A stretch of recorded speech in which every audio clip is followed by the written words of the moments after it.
Piala Dunia 2006 punya seabrek bintang-bintang dunia. Di antara bintang-bintang tersebut, Kapten Italia Fabio Cannavaro menjadi yang paling menonjol. Selain membantu Italia menjadi juara, Cannavaro juga dinobatkan sebagai FIFA World Player of the Year 2006. Dia mengungguli nama-nama beken pada masanya, seperti Zinedine Zidane, Ronaldinho, serta Thierry Henry. Cannavaro bukan seorang gelandang yang penuh kreativitas, bukan pula seorang penyerang haus gol. Cannavaro adalah seorang bek tengah. Sejak lama, posisi sering kalah sorotan dibandingkan gelandang dan penyerang. Tugas mereka yang khusus untuk bertahan, membuat bek jarang dielu-elukan oleh publik karena tidak sering mencetak gol. Namun, Cannavaro menyukai kecenderungan tersebut. Piala Dunia 2006 seolah jadi bukti bahwa bek bisa juga bersinar. Di bawah bayang-bayang Maldini, Cannavaro stand Italia selama 8 tahun. Sampai akhirnya pemain kelahiran 1968 itu pensiun dari timnas pada tahun 2002. Ketika Cannavaro menggantikan Maldini jadi kapten, tidak banyak harapan yang dibebankan pada dirinya. Orang-orang masih sulit untuk move on dari Maldini. Takdir berkata lain. Siapa sangka, Cannavaro adalah pewaris ban kapten yang sangat tepat untuk timnas Italia. Di bawah komandonya, Italia berhasil keluar sebagai juara di Piala Dunia 2006. Cannavaro melengkapi kesuksesan tersebut dengan menyabet gelar Player World of the Year 2006 mengalahkan sejumlah bintang-bintang dunia. Gelar yang bahkan tidak diperoleh Maldini.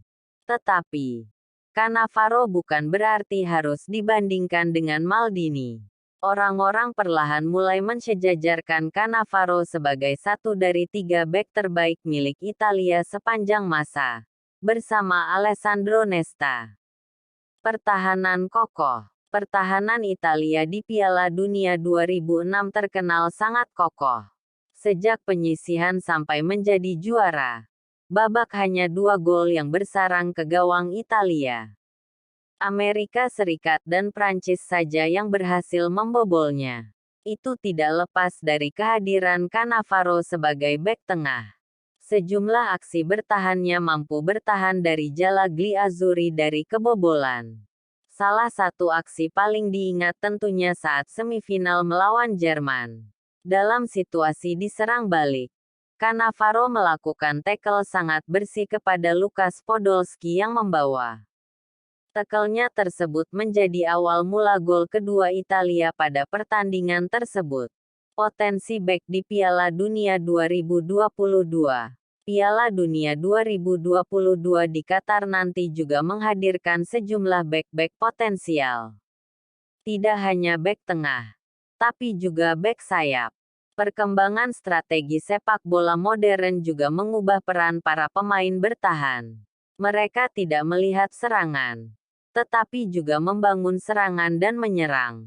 Maka dari itu, berkaca dari kesuksesan Cannavaro, bukan tidak mungkin pemain-pemain bertahan di Piala Dunia 2022 dapat mengulang hal yang sama.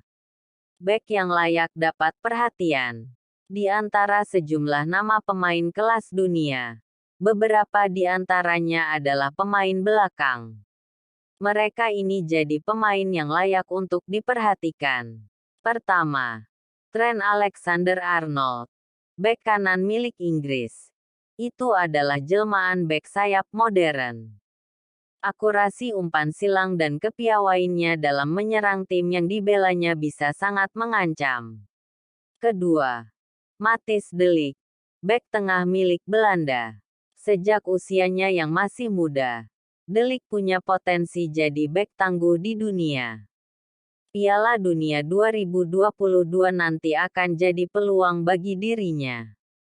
Ketiga, Alphonso Davies, bek kiri milik Kanada.